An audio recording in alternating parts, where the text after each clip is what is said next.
Cold open, you are slow meat in the dark. You're lying on hard earth at the edge of a prehistoric savanna. No walls, no locked doors, just open grassland stretching into blackness. The fire beside you has burned down to a thin orange ring, coughing smoke into the night. Beyond it something moves. You don't see it, but it smells you. It hears you. You're breathing slowly, loudly. You haven't moved in hours. To a lion, you are slow meat, quiet meat. Sleep is one of evolution's strangest gambles. When you fall asleep, you surrender awareness. You give up the single advantage that keeps most animals alive: vigilance. That's why so many species hide, burrow underground, perch high in trees, or take turns keeping watch. Deep sleep in predator territory is almost suicidal, and yet early humans did exactly that. On the ground, in the open, surrounded by teeth. So why weren't we wiped out? If you think it's because we're strong, you're already wrong. To understand why predators ignore sleeping humans, we need to start with an even stranger question. Why does sleep exist at all? The evolutionary paradox of sleep. Sleep isn't laziness. It isn't optional. It's biological maintenance. While you're unconscious, your brain is consolidating memories, pruning useless connections, strengthening the ones you'll need tomorrow. Cerebrospinal fluid washes through neural tissue, in what scientists call the glymphatic system, clearing metabolic waste that builds up during the day. Hormones rebalance.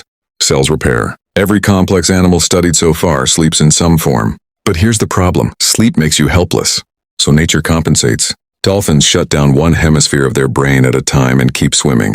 Deer and horses micro-nap, snapping awake at the smallest sound.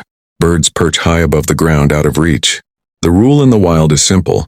If you're vulnerable, you adapt around it. Humans, though, evolve something extreme. Long stretches of deep, REM-heavy sleep. Muscles slack. Awareness collapses. Dreams hijack the mind. In predator-rich environments, that shouldn't work. It should be a death sentence. And yet it wasn't. It's never just one thing. Fire changed the equation. So did groups. But the biggest factor? Predator psychology. To understand how this impossible balance held, we have to go back hundreds of thousands of years. Deep history, firelight, and the first safe nights. Travel back at least 400,000 years. Homo erectus is no longer just another upright primate wandering nervously through predator territory. In places like Wonderwork Cave in South Africa and Gesher Benot Yaakov in Israel, we find something revolutionary. Controlled fire, charred bones, burned plant remains, ash layers that don't belong to wildfires. Someone was tending flames on purpose. Fire did more than cook food. It bent time. Daylight stretched past sunset. The darkness no longer snapped shut like a trap. A ring of flame created a boundary: light, heat, smoke. Most large carnivores are risk-averse. A hunt is a calculation, and injury is death. Even modern lions hesitate around active fire. Smoke disrupts scent. Flickering light distorts movement. Suddenly the night doesn't belong entirely to them. But fire was only half the equation. Early humans didn't sleep alone. They slept in bands of 20, 30, maybe 50 individuals. Someone rolls over. Someone coughs. A baby starts crying. Among the Hadza today, researchers have found staggered sleep cycles at almost any hour of the night. At least one person is awake or lightly dozing. A built-in alarm system made of breathing bodies. We didn't evolve to sleep alone. We evolved to hotbox safety with the tribe. And yet fire and numbers aren't unique. Plenty of animals gather in groups and still get picked off. So why are humans different? Layer 1. The obvious answer: risk versus reward. Predators are not thrill seekers. They are statisticians with teeth. Every hunt is a calculation. Calories gained versus injury risk. A cracked canine, a torn ligament, a shattered claw, any of these can mean slow starvation. In the wild, even a small wound can be fatal.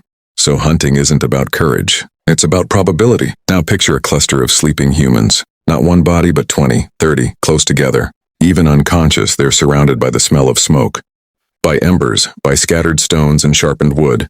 The Schöningen spears from Germany, dating back around 300,000 years, weren't decorative. They were balanced, lethal hunting weapons. And they didn't vanish at sunset. They stayed within arm's reach. Modern wildlife data tells a similar story. Predatory attacks overwhelmingly target isolated individuals, lone joggers, solo campers, children separated from adults. Predators almost never charge into dense, noisy groups. The math is wrong. Too many variables, too many things that can go wrong. A sleeping human group isn't easy meat. It's unpredictable meat. But here's the part almost nobody talks about. Predators don't just fear our weapons. They fear our reputation. Because over time, something shifted. Humans stopped being just prey and became something animals learned to avoid. Layer 2. The reputation effect. Predator psychology. Predators learn. A lion doesn't just hunt on instinct. It experiments. It tests, it remembers. Wolves teach pups which prey are worth chasing and which are trouble. Bears pass down foraging patterns across generations. In the wild, information spreads quietly through behavior. If something goes badly once, it often doesn't get repeated. Now imagine a young lion approaches a human camp. Maybe it lunges. Maybe it manages to drag someone from the edge. For most prey species, that would be the end of the story. But with humans, it's the beginning. Because humans retaliate. If a predator kills one human, humans don't shrug and move on. They track, they coordinate, they set traps. They organize hunts specifically to eliminate the threat. Across Europe, wolves were systematically eradicated over centuries. In parts of Africa and Asia, lions and tigers that targeted villages were hunted down quickly. Among pastoral societies, retaliatory killings are swift and deliberate. No deer has ever organized a revenge campaign. From a predator's perspective, humans are high-risk prey with long memory and sharper tools than expected. Even a sleeping human is attached to a network that will respond. In the wild, you don't just hunt the body in front of you. You gamble against the entire species behind it. And this is where the balance shifts even further, because humans didn't just defend themselves. We began to reshape the night itself. Layer 3. Humans took the night. For most of evolutionary history, night belonged to predators. Big cats see better in low light. Wolves coordinate in darkness. Hyenas patrol when visibility drops and confusion rises. If you're a typical primate, the strategy is simple. Climb a tree, go still, wait for sunrise. Darkness is something to endure, not occupy. Humans did something different. With controlled fire, sunset stopped being a shutdown signal. It became a gathering cue. Archaeologists and anthropologists suggest that firelight extended productive hours, time for tool repair, food preparation, and, maybe most importantly, storytelling. Around a fire, faces glow, voices carry, myths form, social bonds tighten. Some researchers argue that these nighttime conversations accelerated language, complexity, and group cohesion. The dark became cultural space. We didn't retreat upward like other primates. We stayed on the ground and changed the rules.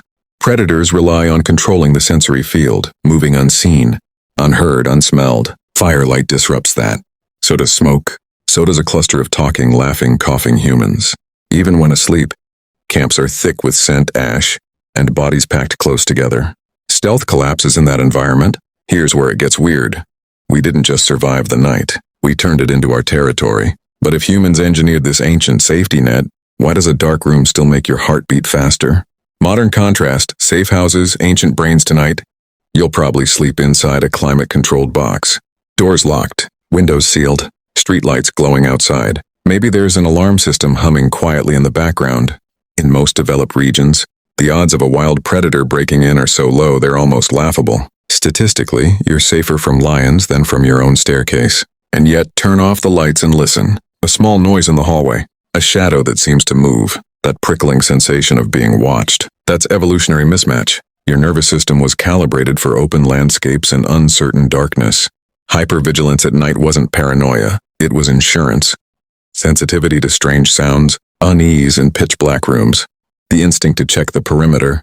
This is ancient circuitry firing in a modern apartment. Meanwhile, the ecological balance has flipped. Across Europe, North America, and much of Asia, large carnivores were exterminated or tightly controlled. The night is quieter now because we made it that way.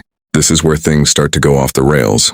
We didn't just deter predators, we removed them. So what happens to a former prey species when it no longer truly fears the dark? Big picture synthesis, from prey to apex, even asleep. For most of our evolutionary story, we were edible. Australopithecines scanned the horizon for movement. Early Homo listened for rustling grass.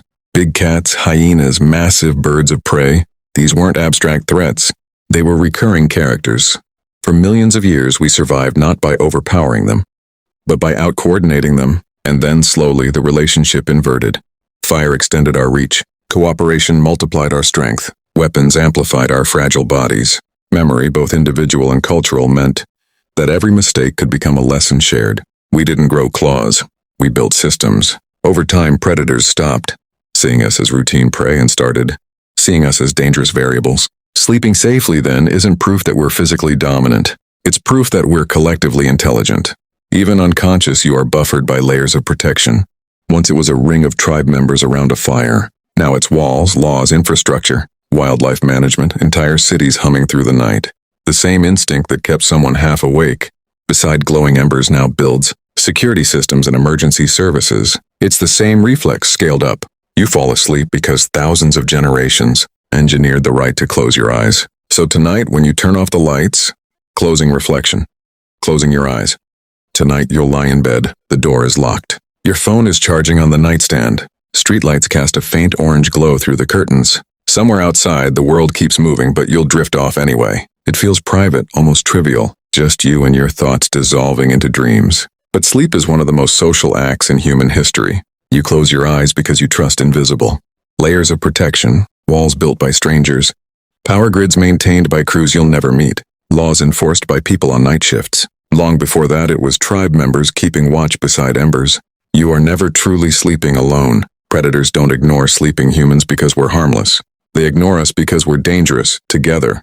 Because behind every still body is a network that remembers, retaliates, and rebuilds. You are the descendant of prey that learned to own the dark. And that's why every night you get to close your eyes.